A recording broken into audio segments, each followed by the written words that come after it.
Welcome to the No Code MBA show, and really excited this episode to have Andrew Davison here from Luhhu. That's Luhhu.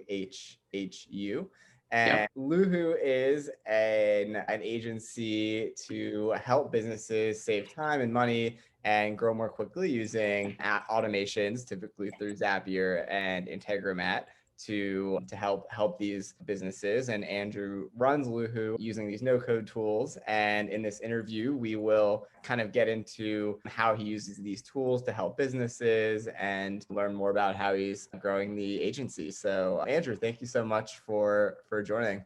No worries. Excited to be on. Excited to talk about Luhhu and automation, as I often do every day. So yeah, let's go. What do you want to know? Awesome. Cool. So yeah, first I'd love to hear more about how did you come up with the idea for Luhhu and get it off the ground when you first got started? Yeah, so I think back in about 2015, 2016, I had this other business going. It was like a lead gen business for language teachers. It was going okay, but it wasn't making enough money that I could really think about hiring someone. So I sort of thought, so much of what I do every day is just all, manual processing, like typing stuff into spreadsheets, copying stuff out of emails. I bet there's somewhere I can automate all this. So that led me to discovering Zapier. I used it for my business, got quite into it, became quite obsessive about sort of saving an hour here, 5 minutes there, 2 minutes there. And sort of after about a year of using it, I thought to myself, there's probably other companies that would love and benefit from this sort of thing. So end of 2017, I sort of on a bit of a whim, just set up an Upwork profile, set up a Fiverr profile, and just, thought I'd test out the demand. Luckily, there was a lot of demand. I think within a couple of days, I had, my first project, and they just came pretty quick after that. So end of 2018, I was basically working full time on this. I thought, I'm too much work for me to handle on my own. I think it's time to, build a brand around this, try and put together a team around this, just try and make this a bit more official, put my, flag in the sand as, an automation agency. And by that time, I'd also, discovered and started using Integromat as well. So yeah, it came through sort of a lucky opportunity based on a skill I taught myself for my own business. So I think that's probably what a good sort of origin story should sound like for an agency. Yeah, no, I think that's great. And I think just a great example in general of anyone who's thinking of starting a business, like what are the things that you're doing within your own business already? And a lot of times that can create an idea that you start another business from. It's also really interesting how you didn't immediately start with your own agency and trying to get clients on like that. You started with Fiverr and Upwork to test demand, which I think is another really smart idea for a lot of people to start on a marketplace where you don't have to worry so much about marketing and then get clients and kind of test demand that way. So I think that was really smart as well. Yeah, absolutely. Yeah. And on Upwork and Fiverr, I guess maybe it's been a few years since you were on there, but is it difficult to get clients with like a lot of competition from other people, or were you kind of in this niche of like Zapier and there wasn't a huge amount of competition at the time when you were getting started on those platforms?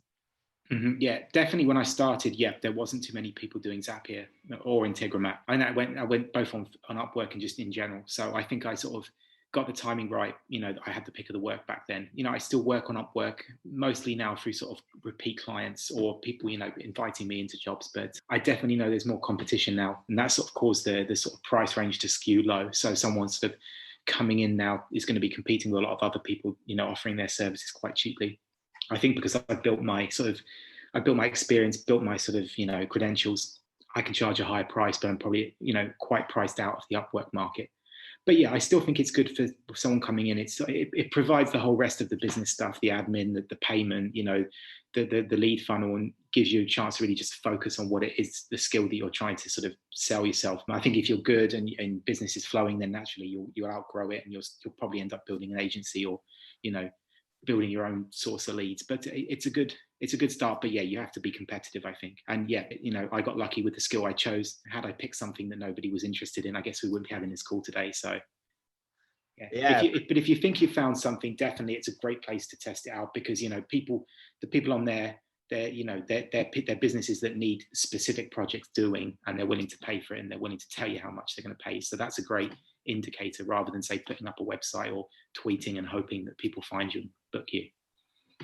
Yeah, it definitely makes sense. And now might be a good time also if anyone is listening and isn't super familiar with Zapier or Integromat, could you kind of describe what these tools are and maybe some of the differences between them of the two? Yeah, for sure. So I guess, if a client asks, I would say, Zapier is about, connecting one or more apps so that, when an event happens in one app, then an action happens in another. So yeah, Zapier is all about triggers, actions, and then in the middle of that, there's search steps so you can find records to then update them.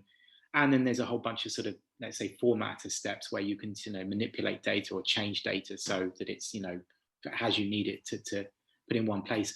I guess, a real example of that, say you've got a web form on your site, customers fill that in and you want to send them an SMS and then you want to put their details in a CRM. Now, if you're doing that by hand, that's a tedious job. You're gonna have to get your phone out, type a message, get their number, type it in, get their name, type that in, and then you're gonna have to go in your CRM and type in all the data. With something like a tool like Zapier, you set up a workflow that does that, instantly, automatically, and that runs 24/7 in the background. So yeah, it's essentially a tool that can basically take your manual processes and automate them. Gotcha. And then how would you compare Integromat to Zapier, or like are there any big differences between the two? Yeah, I guess there's a few areas of difference. I think the UI for Integromat is different. Zapier, you sort of set up workflows, setting screen by setting screen by setting screen. It's a lot of configuration there. Integromat's a bit more visual. You sort of you drag and drop nodes in, you connect them with lines, you create nice flowing automations. Now, at the end of the day, they do the same thing, but in terms of how you build them out, there's differences. I think Zapier is great for people who are just getting started because it really guides you through step by step. It's hard to go wrong. Integromat's got a bit more of a learning curve, but I think once you're familiar, once you're starting to build some pretty complex stuff, it's a bit quicker and easier in Integromat.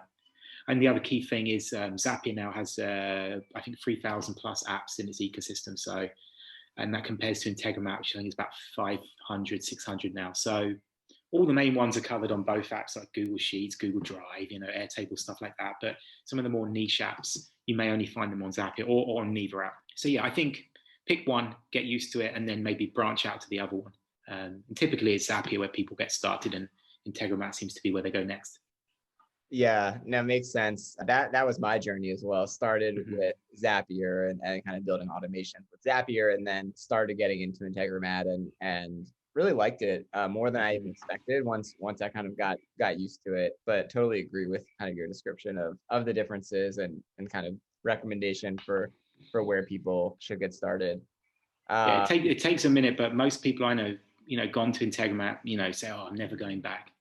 Right. I do both because clients come, mostly they come looking for Zapier. Sometimes they come for Integromat. Sometimes they come start at Zapier, and I realize I can do better, cheaper stuff for them on Integromat. So. Got it. No, that makes sense. Yeah. So with you building Luhhu as an agency, how have you gotten clients over time? What's the typical path for that? And then what are the types of clients that you're working with mostly, if there is a specific like type of client that typically comes to you? Yeah, for sure. So, I mean, I've been blessed in the fact that I've only had to do sort of inbound sales. So it's all been clients coming at me, having already known about Integromat or known about Zapier, and sort of saying, we want to automate this process, or I've built this workflow, but it doesn't quite work right, or there's an error. So it's I'm not have to do any sort of selling them on automation or, the benefits of using tools like Zapier. It's been about, looking at the problem they've got and working out how it can be solved with Zapier and Integromat. And, if it goes well, it's usually starts with one problem and then it develops as they bring me more, or they sort of tell me more about their business and I can suggest other things they can do. And I guess, from the start, we've been quite, I'd say, a generalist. So whereas some, agencies and experts sort of, they do Pipedrive or they do CRMs or they do, accounting apps, and Zapier is a tool that they use to sort of maximize what they do. We've been trying to be generalists. So we solve problems using Zapier, whatever problems they are, whatever apps it is. But I mean, I think within that, we're getting a lot of e-commerce companies, particularly with what's been going on in the last year, a lot of companies that, have educational elements, but they're bringing courses online now, or, they're developing courses online, stuff that they're delivering online, and they need to, build infrastructure around that. And then a lot of sort of professional services, companies and people, lawyers, accountants, real estate people, ones that have quite, lot of client onboarding, processes that are quite intricate, quite, spread out between different apps. And, have realized that automation is a great way to scale what they do. Gotcha. So you said most people are coming to you inbound. Are they finding you just through like Google search SEO? Or are they finding you through other like things that you're doing to put yourself out there? How are most people finding you and reaching out to you?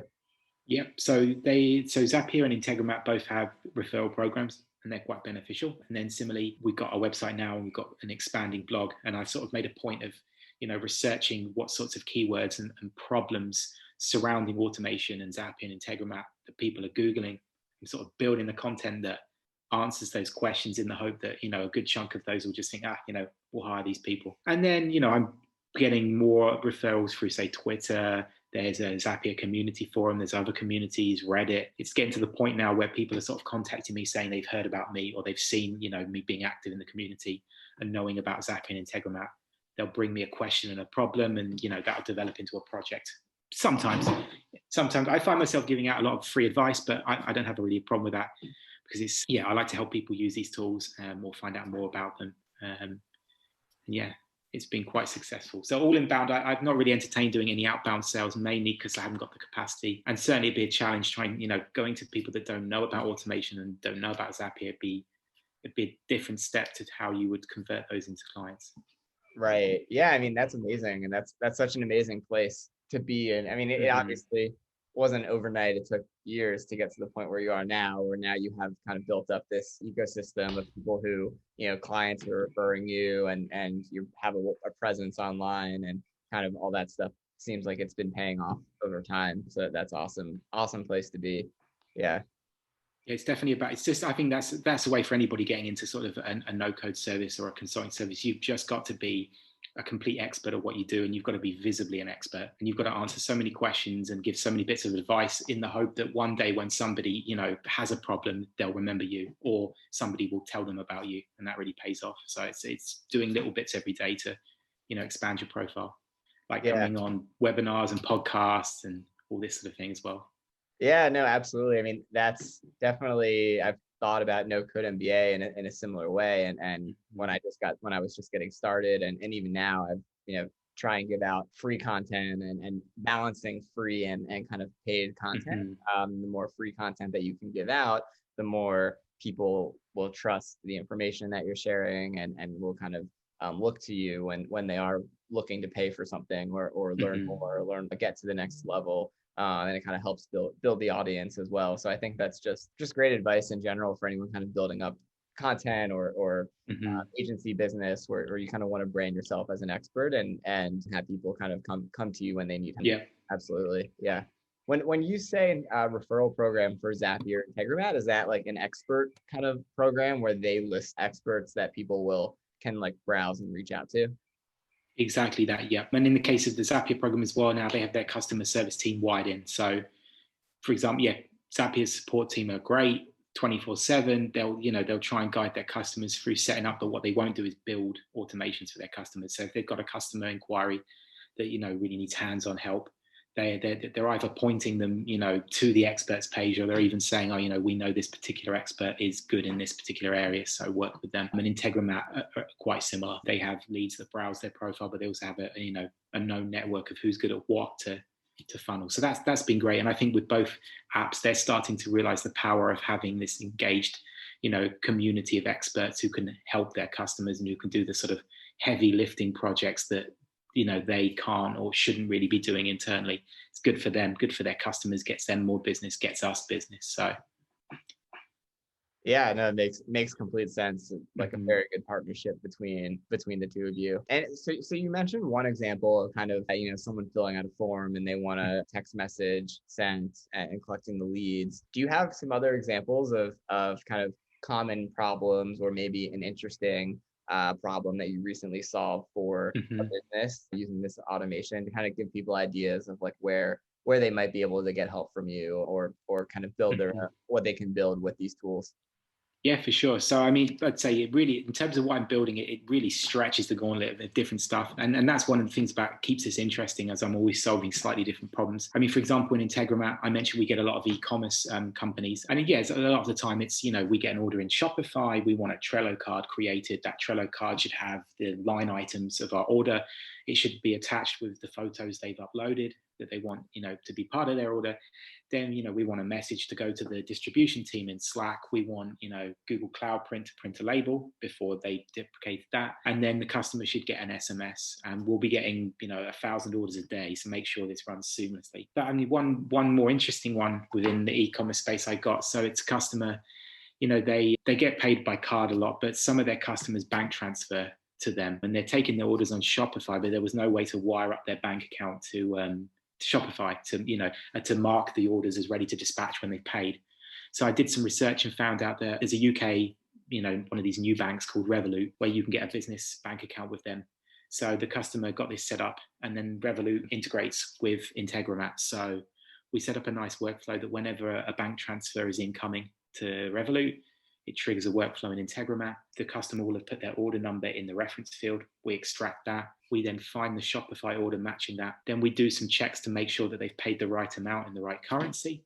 And if they have, we then update the order status in Shopify to ready to dispatch so that order gets posted. So yeah, whereas before he was having to check his bank account every day and then manually, update the orders and dispatch them, now these orders are going out within minutes of people sending their bank transfer in. So that's great for their customers, and it's, a lot of time saved for him. So yeah, it's a lot of, problems like that. They don't sound too difficult, but when you break them out, there are steps. It takes a little bit of thinking, but and when you succeed, you think, wow, that's, literally saving me an hour or two a week. This is amazing. Right. Yeah, no, those are great examples. And I think, yeah, like you said, a lot of it sounds like it's a lot of these kind of internal workflows that otherwise business owners would have to just do manually, right? And yeah, it would take hours a week, like you said, and by automating it with these tools, it just cuts out that work completely. Yeah, no, that definitely makes sense. And I think for a lot of these companies as well, like some other tools they might invest in, it might be sort of, invest in this and it will increase your marketing, or this will bring in more sales, or this might, make some more of your customers buy extra stuff. And that, it's hard to always know exactly what the return on investment with that is. But with tools like Zapier, you can say this workflow we built has literally saved you 2 hours a week. You pay your admin staff, $25 an hour. So we're saving you $50 an hour. Zapier is costing you $20 a month. We charged you $500 for this. So you're going to make your money back in 3 months. And then after that, you're profiting. It's much easier to do the sell because you can tell them exactly how much what you're building is worth, which you can't always do in other professions and with other tools. Right. There's a clear ROI, and it's also, I'm sure much more affordable than if they were to kind of hire a developer to build out this automation with code. Absolutely. That would be way too expensive in almost all cases. And that kind of, I've heard about some companies starting to hire like no code operations people inside the company. I think OnDeck is one of them, and others are starting to do this as well. And I think that looking into the future, companies are going to start hiring that type of role more and more, of just, someone inside the company who can handle all of these automations. But I think it's such a growing market, makes me excited about what you're doing. It's only going to keep growing and growing of the demand, I feel like, for the kind of work that you're doing. And you're almost an outsourced no code operations lead, essentially, for businesses who wouldn't hire their own or don't have that role yet. You can do that as an outsourced person and take care of a lot of these things. And so that kind of, I'm curious. So it seems like this market is growing so quickly. And if you think a year, 3 years down the line, it's going to keep growing and growing. Are you running this alone? Do you have other people that are working with you to work with clients, or how do you think about that as you keep growing, and then do you want to keep growing the agency, or how do you think about that? Yeah, so me sort of running full time, and then I've got someone sort of helping me with project management and admin management for the stuff I can't automate. There was always some. And then sort of around me, I've sort of got, let's say, a loose team of sort of, other freelancers and contractors who I can bring in, to either help on general projects with me or, with specific expertise or skill sets that I can call on depending on what the project is. So, yeah, I think don't necessarily want to sort of have a hired team, where I have to find salary for them, but rather, grow that network of people that I can bring in on projects or assign projects to, keep it remote, keep it nice and quite flexible. I think that's one thing with this industry. I mean, it's growing. There's more people doing it, but in terms of the work available, there's still not that many people doing it. So it is difficult to find, experienced, talented people within these tools that have the availability, because most of the good ones, are running their own agencies or they're in demand for several agencies and several clients. And I think that's what's going to hold it back as well, having, hired no-code operators within businesses, because at the moment there's just not enough people going around to do this sort of work. And I think that will change. I think in a few years' time it'll be easier to scale big agencies and have people placed within companies, but for now it's a bit of a scramble to do the work and find people that can do the work.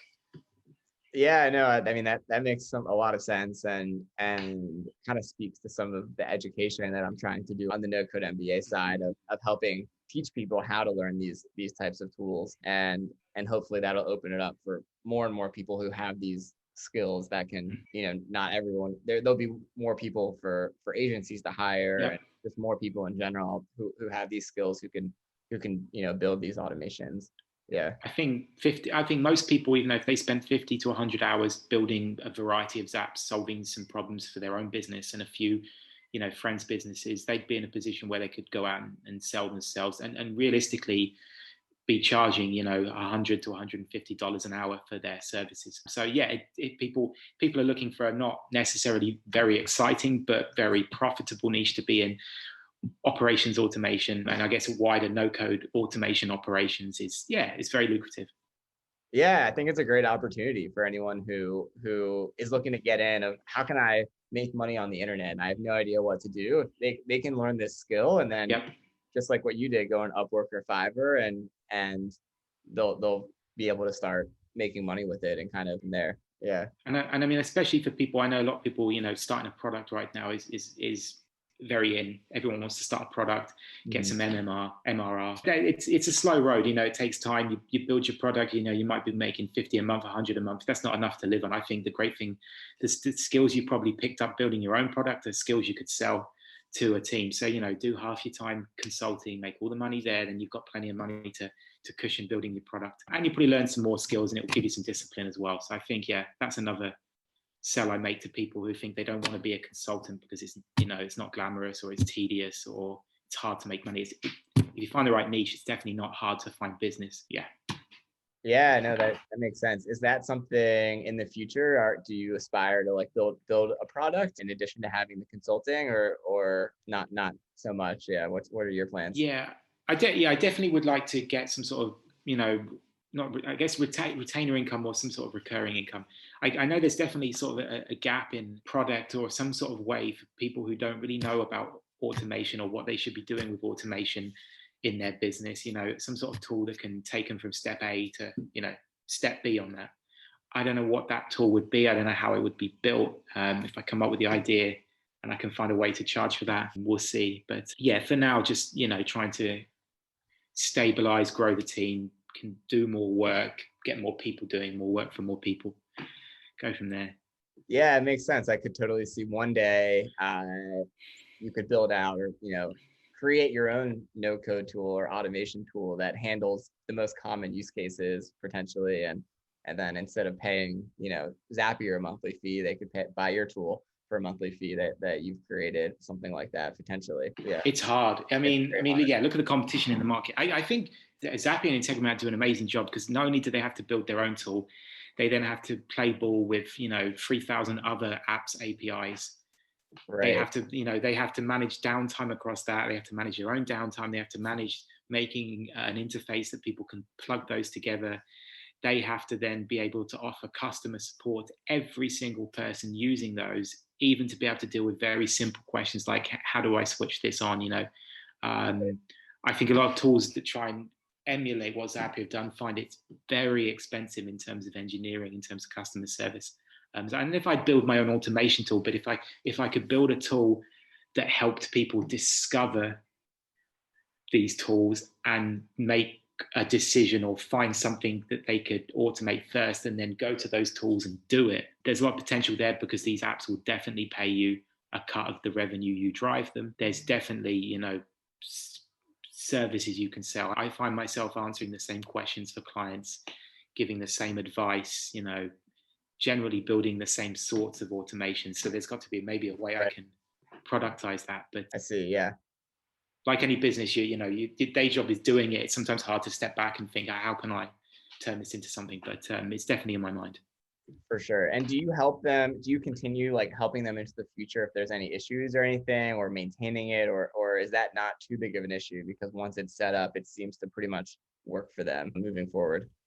I mean, yeah, definitely. There's always something will go wrong, or their process will change, or the app they'll change, or the way they use it will change, or they'll want to do more with it. So I think, yeah, typically a client will bring us one thing, we'll do that, then they'll probably bring us a few more things, and then yeah, it will be sort of a continuing relationship where it might just be them keeping an eye on what they've got. It might be a more active relationship where we're doing more and more and more.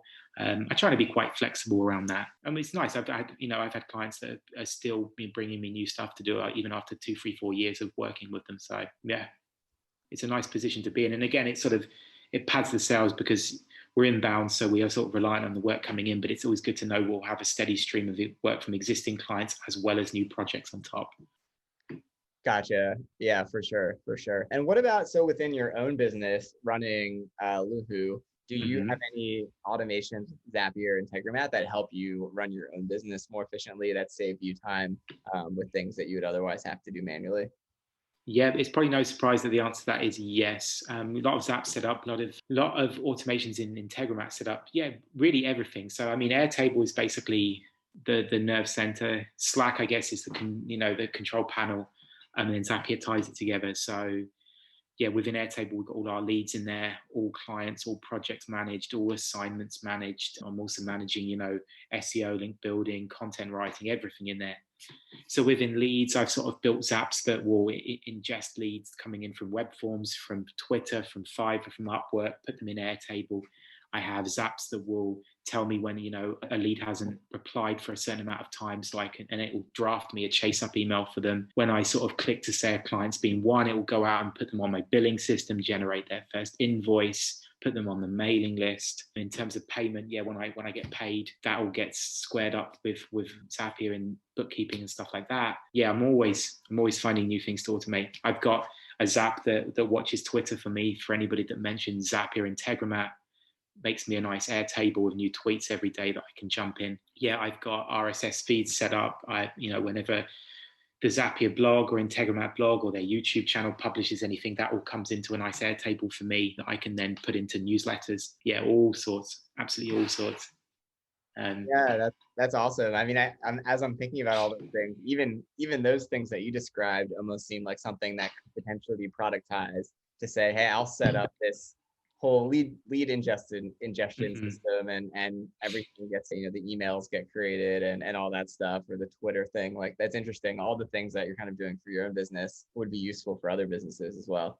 Yeah, it's really hard to productize these sort of things because it's just it's the nuance and the scope. Like some businesses, have their leads coming in from 20 different places in 20 different ways. Some businesses have a web form and that's it. And sometimes they get a phone call. It's really hard to sort of deliver a menu, service here, because it's really about, asking these questions, so what do you actually do? How does it work? right. What comes in, what needs to happen? What's the upsets? What's the edge cases? A lot of a lot of pricing up a project correctly or working out how long it's going to take is sort of knowing what to ask, knowing the pitfalls and getting used to the sort of different clients' ways of doing things. Right. It's kind of like you have this general idea of this is kind of what they want, but you have to then dig deeper to find out exactly what do they need to really achieve the result that they are exactly. Mm-hmm. I've always sort of been a bit envious of, say, web designers, because I know there's obviously design nuance, but at the end of the day, you're likely to be delivering for a portfolio, it's going to be a 5-page website with an about page, contact page, a front page, and a portfolio page. It's going to look different each time, but it's going to have that same structure. There's going to be the same basic deliverables here, and you're going to have to ask basically the same questions. So it's easy to price that sort of work. When it comes to automating a business, it's 20 different questions to get to the start, and then knowing for a fact that as it develops, things are going to come up. There'll be gotchas and oops, I forgot to tell you sort of stuff. Right. For sure. Yeah. And I see on your website you have Parabola and N8N as well. Do you use those also with clients? I guess, and if so, maybe you could describe like why people might be interested in looking up those tools in addition to Zapier and Integromat. For sure. So I dabbled really sort of mindly in both. I sort of put those pages up, but partly as well to just see what the demand is. And there's a little bit. With some clients, I've done a bit with N8N and Parabola. I guess N8N is interesting. It's sort of like same visual style as Integromat. It's obviously free if you're willing to deploy it and host it yourself, or there's now a hosted version. There's not quite as many modules as Integromat, but they're doing some different things, like you can have multiple sources to your automation. Their pricing model is per workflow rather than per step. So for some use cases, it'll be much cheaper. You're able to infuse a lot of coding into your workflows. So it's much more on the code side than the no-code side, although it can be used as a no-code tool. So I think as they grow, they'll definitely probably be the even more, if Zapier is at the basic end, then Integromat sits in the middle, they'll be the even more technical version. And then with Parabola, I guess it's a little bit different. Whereas, Zapier and Integromat are more, event-based. Something happens, A happens, do B. Parabola's workflow-based, but more based around, iterating over data sets and doing formatting and analysis and merging and stuff on big data sets. So I think definitely for, say, people, doing stuff with Shopify, say a lot of salespeople, or people, with a lot of data on their clients that want to sort of take data from one place, data from another place, and do stuff in aggregate, it's a good tool. So yeah, if I'm sort of getting a lot of inquiries, I'll probably look to bring a couple of specialists onto the team who I can then work with on those projects. We'll see how they. I think like any tool in this space, you've got to put yourself out there and get customers to know about you. Zapier have done the great at that. People find and know about Zapier, and same with Integromat. I don't think so many businesses know about Parabola or N8N. It's a lot of, fan users and, hardcore users and coders who are sort of, fiddling with it at the moment. Right. There'd be less inbound right now for those types of tools. Yeah, makes sense. One other tool that I've been hearing about a lot, and I haven't used it much yet, but I want to learn more, is called Retool. I was curious if you've heard of Retool or have used it. Never used it. Yeah. I'll have to Google that one. You tell me about it. How is it the same and different? Yeah, sure. So from what I understand about Retool, the way that it works is you can hook up data. So it's more for dashboarding, I think. So you hook up a data source, and that could be an Airtable or a Google Sheet for like the more no-code version. But you also could hook up like a database, like a Postgres database, and then in Retool, kind of create these dashboards that's pulling in the data, displaying the data, and then you also could have build apps basically in the dashboard. So let's say, you have customer leads coming in, kind of like you have for Airtable. You could create like a checkbox that says mark this lead as, interested or something, and it can manipulate the data source. So it could manipulate the Airtable, or it could manipulate like the Postgres database. And I think especially for businesses that have these like databases, it's typically, you would really need a developer to kind of be manipulating it and adding data to the database and deleting data and things like that. So from what I understand, it's really good for that, and kind of really good for creating these dashboards internally. So it's something I want to look more into and do more research in. I've just been kind of hearing it around of people saying they've been really liking it. So yeah. It's definitely an interesting angle. I get a lot of people saying, "Oh, can Zapier be used to build me a nice dashboard?" And it's kind of a no. You could use it to bring data into a Google Sheet, but it would be expensive and clunky. Like there is definitely a sort of, I think Parabola, I guess, in that direction, but then this might just be adding that visual sort of UI, sort of see it and manipulate angle to it. So yeah, one to watch. Yeah, for sure. And there's so many tools in this space. I think that Zapier and Integromat are definitely winners and are worth investing in for sure. And then a lot of the other ones, there's a lot of other tools coming out there for internal tools. Some of them will become, I think, very popular and some might not. So it's kind of, the space is growing very quickly and a lot of demand. And that's also going to bring in, I think, more tools for Yeah, these absolutely. internally. Yeah, cool. So are there any like podcasts that you listen to around entrepreneurship or related to starting a business that you might recommend for anyone that's I always interested? kind of dread this question because, to be Yeah. honest, I don't really listen to podcasts. So yeah, I read the news. I like to go on Hacker News, Indie Hackers from time to time. Twitter's, to be honest, like where I spend most of my time. So, but I haven't gone into any of those spaces yet. I'm not on Clubhouse either, so I probably won't be on Clubhouse. It doesn't really interest me. Yeah, I don't know. I know a lot of people are into podcasting and this sort of audio stuff and learning. It's never grabbed me, either doing one or really listening to them too much. I don't know if that puts me at a disadvantage, but yeah. Gotcha. And so I know you are on Twitter, and you mentioned that's something that's been helpful from kind of even a business Mm-hmm. development standpoint of getting clients. Is there anything that you would recommend for someone starting out on Twitter to kind of help them grow their audience and kind of become branded as an expert on Twitter? Yeah, I guess just be loud and active. I mean, yeah, if you're coming in the no-code space, that luckily there is a huge sort of no-code following, helpful community, very welcoming to new people, lots to talk about, lots of tools to explore. So I think just get in, follow a bunch of people, get used to following hashtags, reply to people, answer questions.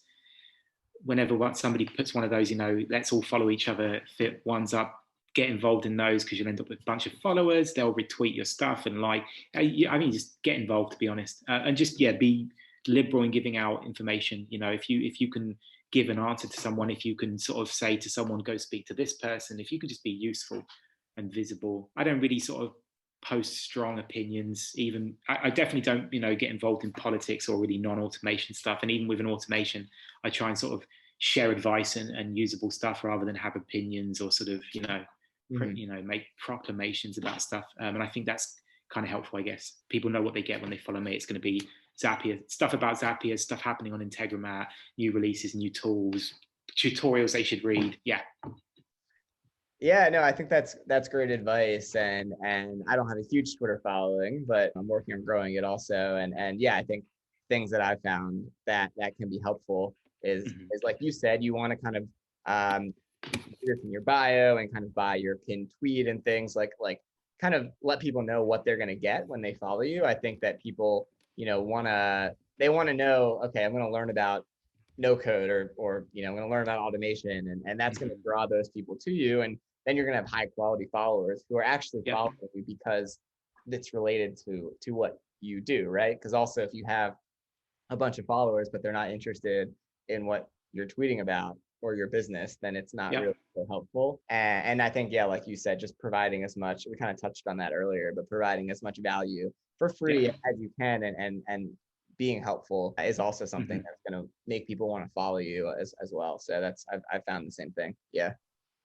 Yeah, I imagine the Twitter algorithm probably goes like that as well. I think it probably appreciates people that are pretty consistent with the types of content they produce, the types of conversations they get involved in. So I'm sure if Twitter knows exactly what you talk about, it will use its all-seeing eye to put you in the feeds of people that will be useful. You'll be useful for them. So Awesome. Yeah, for sure. And I guess before we finish, is there anything else you want to share, or also kind of where can people find more information about you and Luhhu?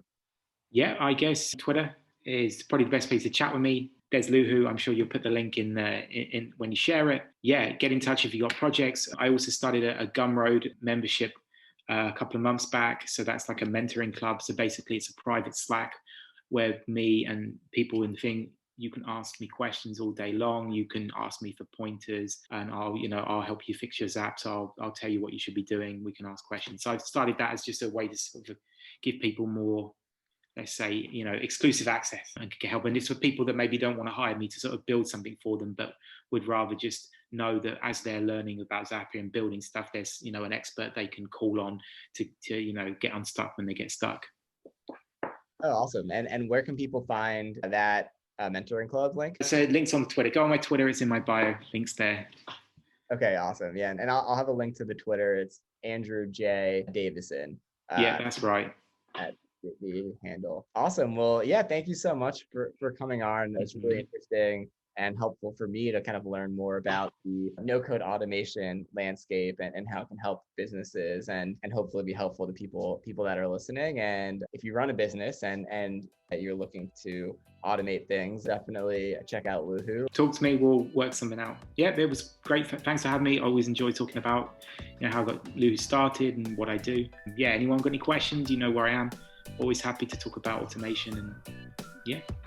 Awesome. Cool. Thanks Fantastic. so much. And have a good evening. Thanks so much for listening to this episode of the No Code MBA show.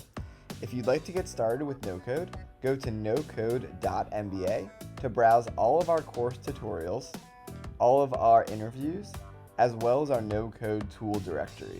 And if you have any questions, feel free to reach out to me at seth@nocode.mba. See you next time.